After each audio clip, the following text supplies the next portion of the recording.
everyone, this is Michelle Gramoglia, the President and CEO here at Woodland Pond, and this is my weekly address for a Tuesday. Today is Tuesday, April 21st, 2026.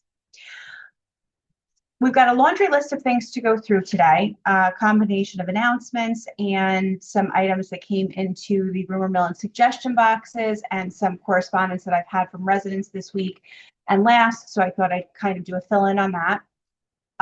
First and foremost, I would like to thank the many residents and staff members that participated in our spring Adopt a Highway annual cleanup yesterday. I think it was the biggest turnout that we've had from what I've heard, and you worked as quickly as anyone ever has and filled up 7 bags of trash from the side of the road in the section that we have on Route 299. I hope that you enjoyed the day. I know it was a little bit chillier than everyone was hoping, but it must give you such great satisfaction to know that you've done something great for Mother Nature and Mother Earth during Earth Week. So thank you again to the coordinators of that program, and I know that we'll look forward to doing that a couple more times each year.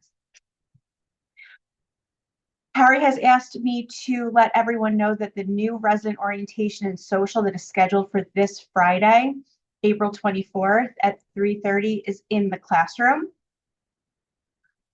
We are going to be, unfortunately, saying our farewell to Artie and Sharon Raphael as they embark on their new adventure to moving to Virginia over the next several days. But the complimentary happy hour that is going to be held on Thursday in the pub and surrounding rooms will be specially dedicated to sending off Artie and Sharon with all of our well wishes and saying goodbye, reminiscing. So we do hope that everyone can join us there or makes time to see Sharon and Artie before they leave next week. They have written a goodbye letter, which I'd like to read quickly, and we will make copies of this to put into the mailroom as well. This says, and it's on handwritten paper, which is just so sweet. It says, "Goodbye, dear Woodland Pond community. We want to say goodbye to friends and staff at Woodland Pond. As many of you know, we are moving to Virginia at the end of the month. We want to be near our son and his family. Our 8 years living here have been wonderful. We have met many special people who have added so much. We want to wish you all continued good health and much happiness. Sharon and Artie." Of course, they will be so missed, and I'm so glad that we'll all be able to get together on Thursday for one final cheers and well wishes for them. Starting next week, it's a big week for us for our new resident engagement or resident communication platform rollout. You've heard lots of announcements. You've seen lots of things in writing about Go Icon and what it is going to bring to us over the next many months and will continue to be developed well into the future. But next week, we move sort of out of the resident testing phase and into the resident rollout phase. So this is where we start to really engage all of the residents. And so there are going to be 3 sessions next week. I'll get into details in a second, but Cameron has asked me to read the following. We are excited to be entering our first phase of the Go Icon rollout to residents next week. Go Icon is our new resident engagement platform with use for resident forum and announcements. We will be learning all about the program and how we will plan to integrate it into our community for the next month and beyond. The 3-phase plan and schedule that was sent out in a memo on Friday, April 10th, outlined how we will be rolling out Go Icon to all of you, promising a step-by-step and comprehensive training plan to get you all up to speed on Go Icon. For phase 1, which is next week, residents can expect to learn how to log on to Go Icon, which is an electronic database and software, and navigate your user setup within the system. We'd like you to bring your handheld devices to any of the 3 sessions and we will get you set up. So your laptop, your smartphone, a Chromebook, iPad, tablet, or to come to the sessions and learn how to log on your computer desktop. Individualized login information will be provided at each session. Please plan on attending one of the 3 sessions we are offering next week. The sessions will be held on Monday, the 27th from 2 to 4 in the flex space. Tuesday, the 28th from 8 a.m. to 10 a.m. in the great room.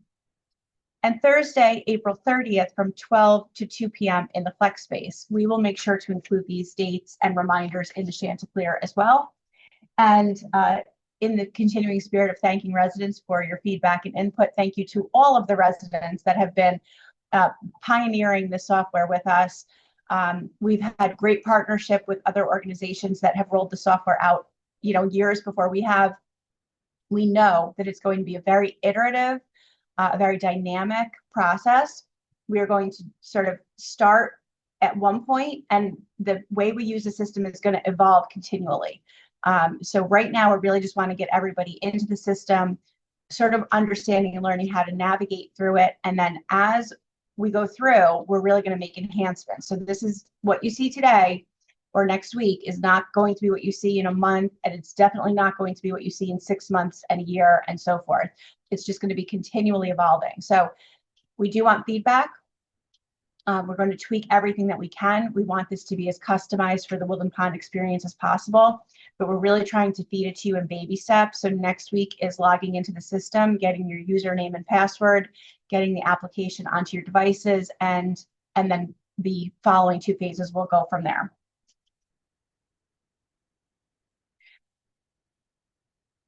Moving right into things that were in the rumor mill or suggestion boxes.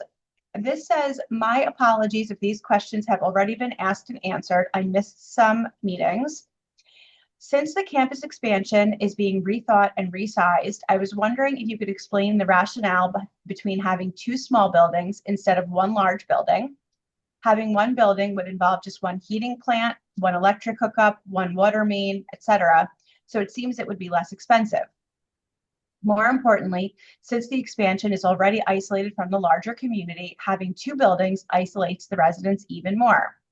Having 1 structure would promote a sense of community in the satellite building.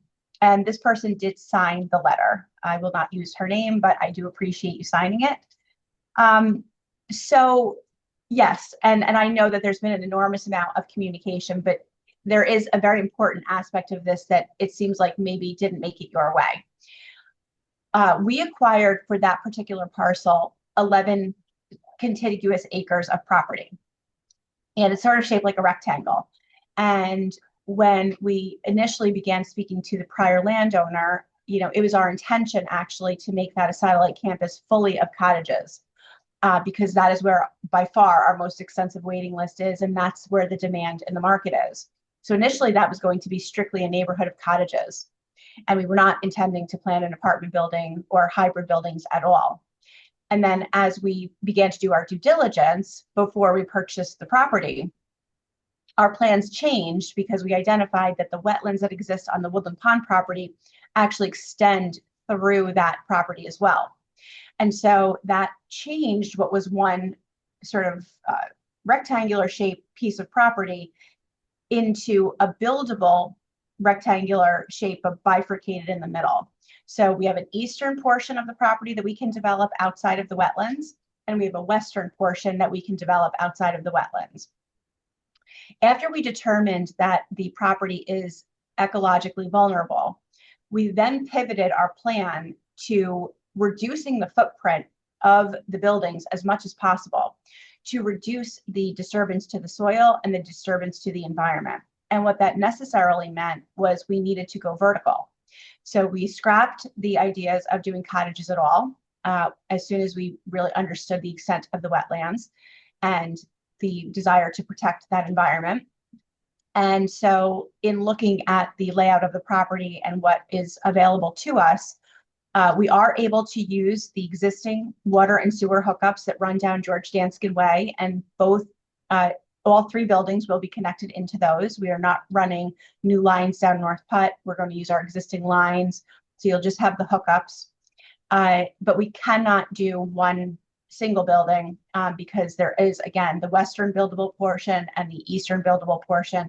So it inherently creates 2 distinct sections of the expansion. They will have a different personality. Each of them will have a different personality. We have a heterogeneous population of residents.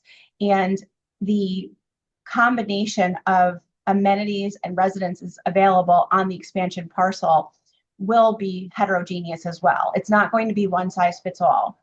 We're going to be designing spaces and buildings with the intent in mind that we're targeting a variety of different residents, a variety of different age groups, ability levels.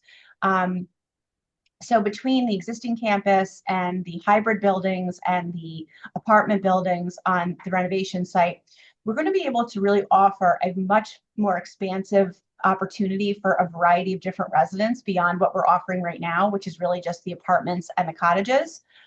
So really we'll have at least 4 distinct lifestyle options, and even within that, a number of footprints and access to different types of amenities. So I do appreciate the question, but there's the answer.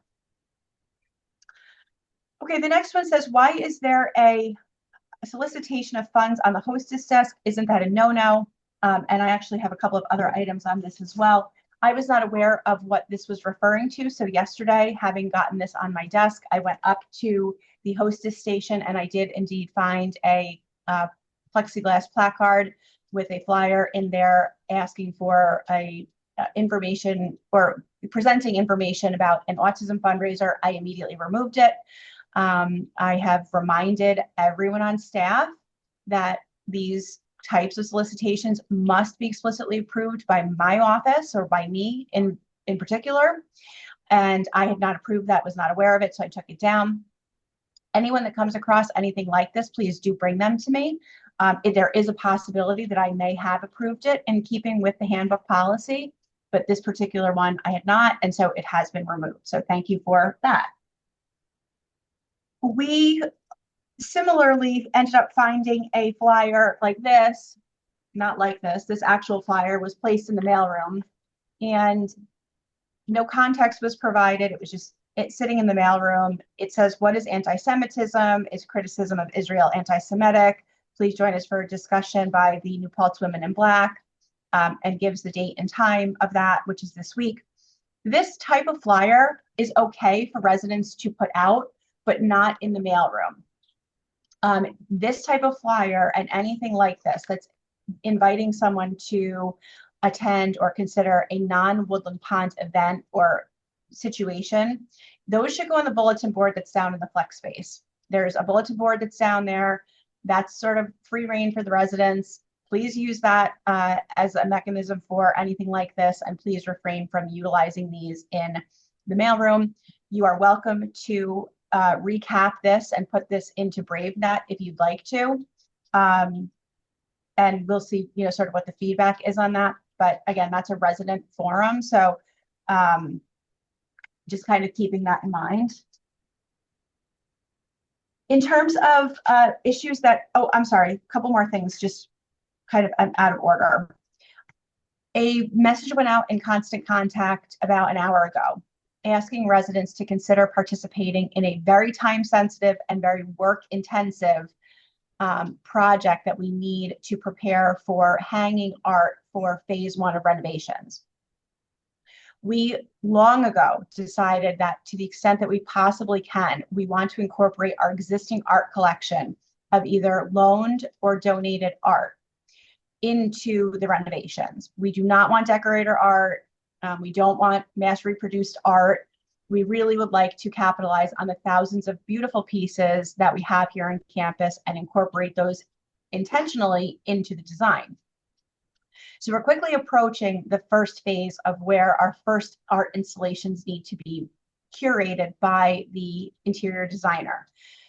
So what they've done in the last week is they've identified roughly 50 locations in phase 1, which is the marketing suite, the classroom, wellness, and the admin areas, to identify where we would like to put either individual pieces of art or sort of collage style pieces of art together. And again, this bus is being totally driven by the interior designer.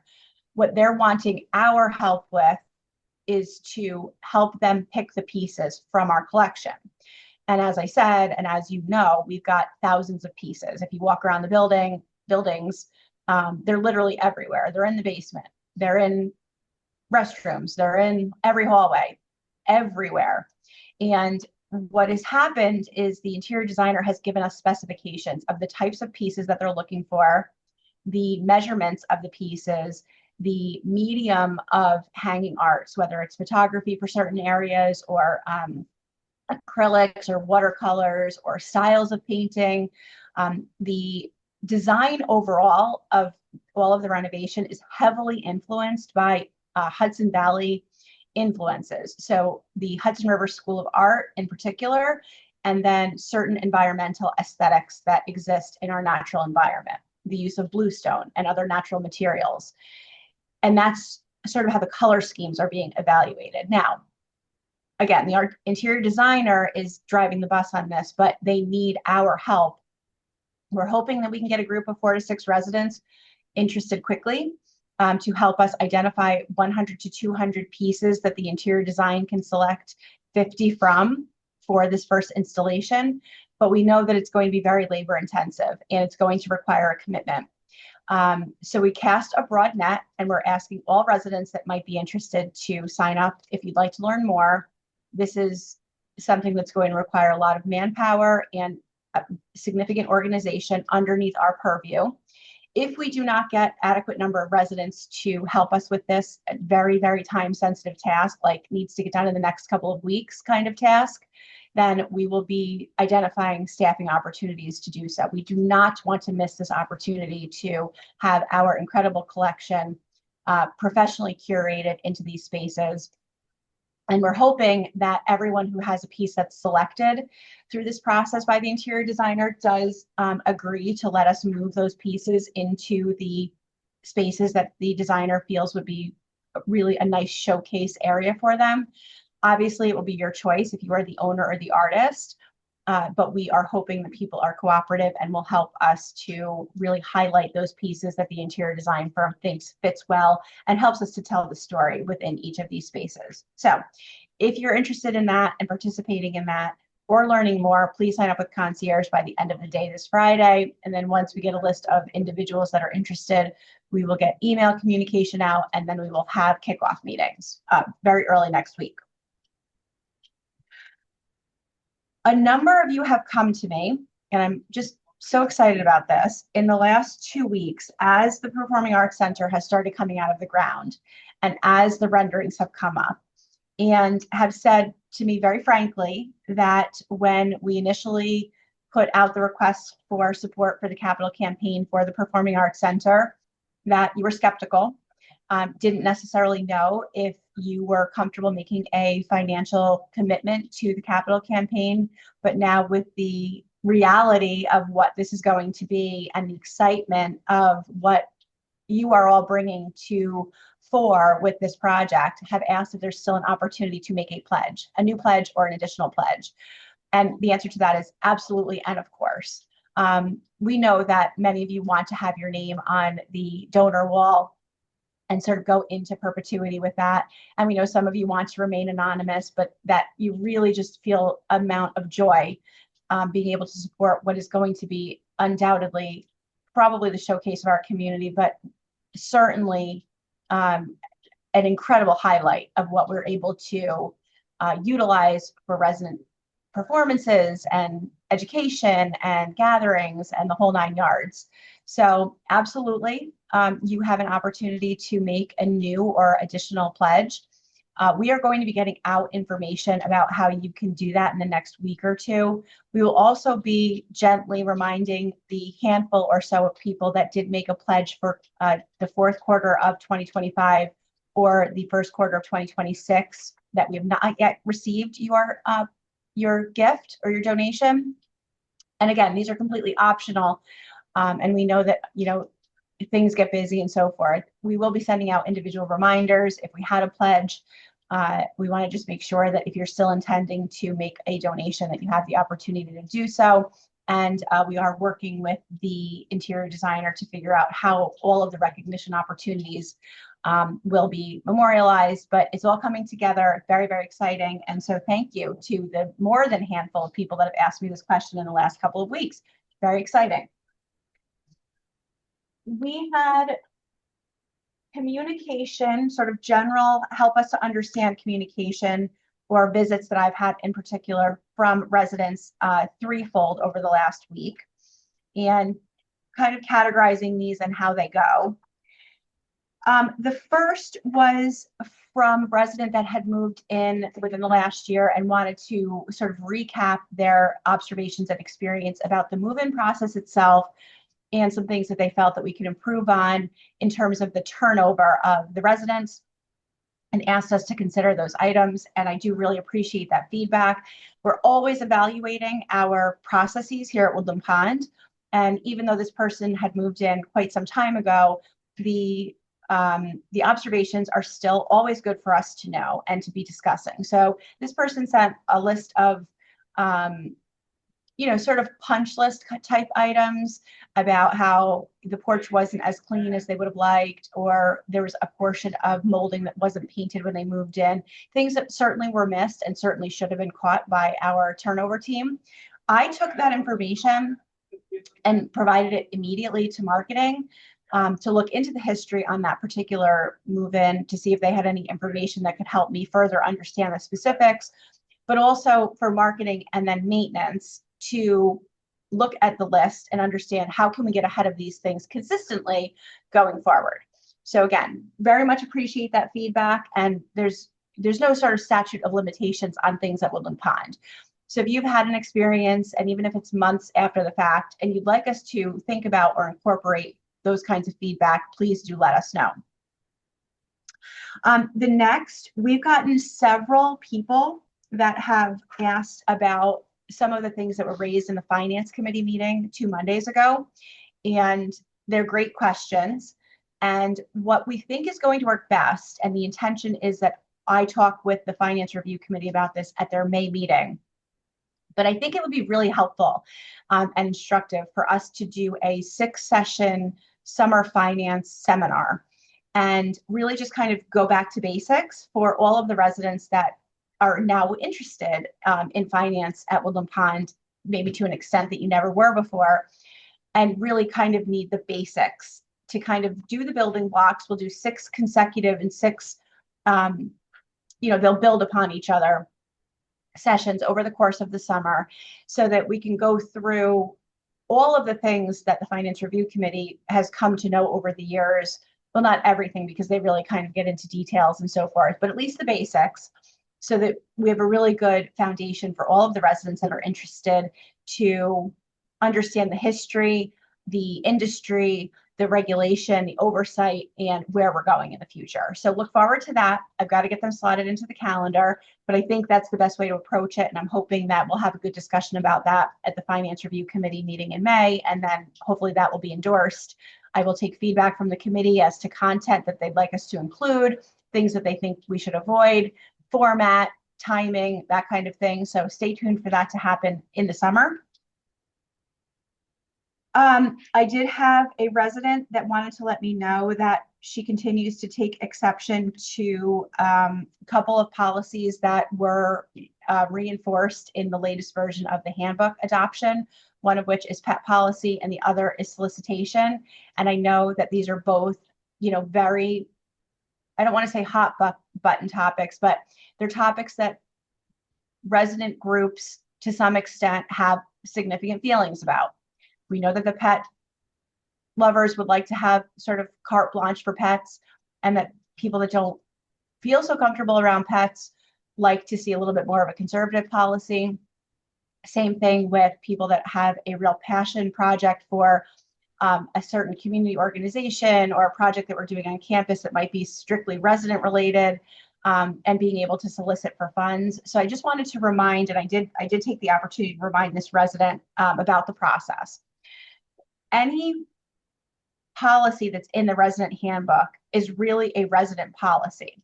We have separate policies at Woodland Pond. They're Woodland Pond policies, and those really relate to safety, emergency planning, regulatory compliance, healthcare provision, all of those kinds of things. But as it relates to the day-to-day handbook policies, we really pride ourselves on letting the residents drive the bus on that.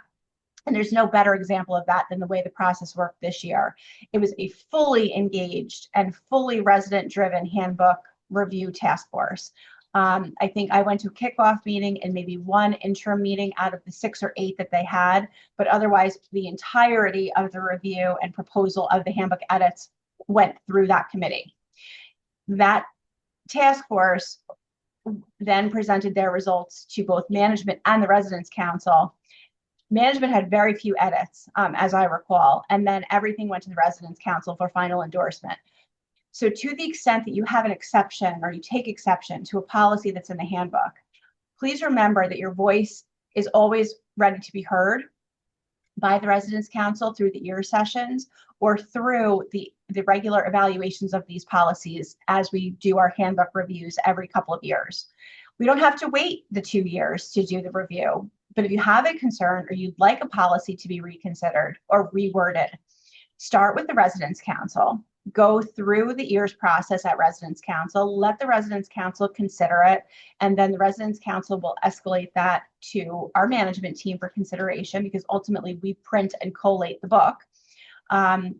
But we've done it before. We've had mid-cycle policy changes, not a lot, but this really is resident driven.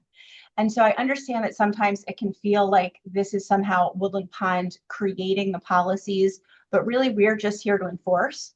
And we've tried very hard to make it clear that we are happy to enforce the policies that have been drafted and presented to us for final consideration by the residents. Once they're adopted jointly by all of the groups and all of the people involved, then it's our responsibility as a management team to enforce those. And I do understand that sometimes it can seem like it's a personification of Woodland Pond or of me in particular, but these are resident policies unless they're regulatorily required, certain ADA and other kinds of things like that. But generally speaking, the policies are ours to own and tweak as we need to. And to the extent that we have to evaluate something to determine if there's a legal issue, we've got precedent for doing that. So there's a lot of different options here, but please just do keep in mind that process and how our handbook policies get developed, and then what Woodland Pond's role is enforcing those, and how you can potentially make changes to those policies or propose changes to those policies. The last thing I wanted to mention is 2 weeks ago, we made significant changes and significant headway with our physician practice operations. Dr. DiNapoli, who is our medical director, notified me about 2 months ago that he intended to retire from medical directorship and private practice at Woodland Pond roughly around May 15th. He has been with us for 17 years, both providing primary practice and our medical director for skilled nursing. And he is looking forward to semi and then eventually full retirement. And to that end, he has decided that he is going to be strictly practicing in his Woodstock office a couple of days a week, effective in May, and that his medical directorship should be transferred to a new medical director. So we are working to negotiate that contract. The terms are almost finalized, so we will have the regulatorily required medical director in place by the time Dr. DiNapoli leaves. But we've also been looking at opportunities to enhance the physician services that are available on campus here. And we partnered with a medical practice out of Poughkeepsie a number of years ago with one single practitioner. And he's been here, 1 day a week and been able to do that and see certain patients.